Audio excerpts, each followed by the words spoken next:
Thank you. Ladies and gentlemen, I'm Max Cleland, and I approve that message. Let me just say that the last time I was here in Veterans Plaza, we're over there near the wall, and we were discussing with Ted Strickland the cultural corruption that has engulfed Ohio and is dragging our state government down here.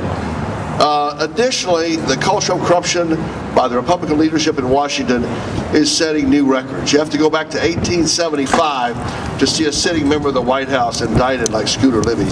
But the point being, I'd like to say here that there's another culture of corruption growing, and that is the state of denial of who is responsible for the casualties and the deaths in Iraq.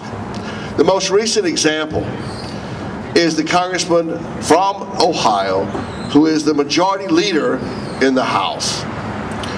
He has said to the press and to the people of America, back off criticizing Secretary of Defense Rumsfeld, and that really the generals make those kind of decisions.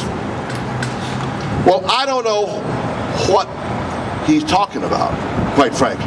The last time I was in the military, Bob, the Secretary of Defense was up here in the chain of command at the top, and you worked your way down. If the Secretary of Defense is not responsible for Iraq and the casualties, who is? You can't slough off the fact that the Secretary of Defense helped put together the plans for Iraq and ignored the advice of the generals. And now, he and the majority leader in the House want to blame the generals. No. That's not the way it works. That is a corrupt way of avoiding responsibility. And they know it. And one of the reasons I'm here supporting these wonderful candidates here is that we need to take over the House of Representatives by people who are accountable to the American people for war and for peace. It is time that the Constitution was lived up to. The first two words of the Constitution that John and I swore an oath to protect is we the people. I think November 7th, we're going to see an outpouring of change and voters going to the polls to set a new direction that will be historic. And rightfully so. You cannot say that the Secretary of Defense is not responsible for the policy, the plans, the deaths, and the wounds incurred in this war, and part of the team that denies the ground truth that even their own generals in Iraq say that this whole mess is slipping into chaos. That's the word that's used. So it is time, John, and Bob, and Mary Jo. It is time to redeploy our forces out of Iraq.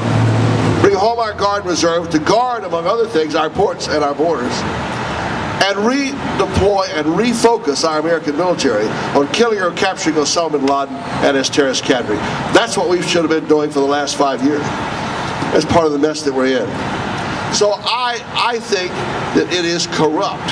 It is part of the cultural corruption to deny responsibility for young Americans, that are committed to war. Not only deny responsibility for their deaths and their service on the battlefield, but to deny them, Mary Jo, the adequate resources to deal with their wounds, both physical and hidden, when they come home. This administration spends $8 billion a month in Iraq and has underfunded the Veterans Administration deliberately by some $6 billion annually, according to the Congressional Budget Office. It is not just time for a change, it's time for a new course on the battlefield in Iraq, and a new course to approach our veterans' problems here in a realistic way. This nation cannot live in a state of denial. And that's what the Republicans have brought to us. And just in the last couple of days, the President said he's going to keep Vice President Cheney, he's going to keep Secretary Rumsfeld, when more and more there's a chorus, not just of Democrats, but of Republicans, who are saying it's time for him to go. And to defend him by saying, back off, and blame it on the generals is unconscionable. So I'm proud to be here with these two candidates here that are running their hearts out, their guts out, to help change this nation. and put it in a new direction and help change American history. God bless you. Thank you.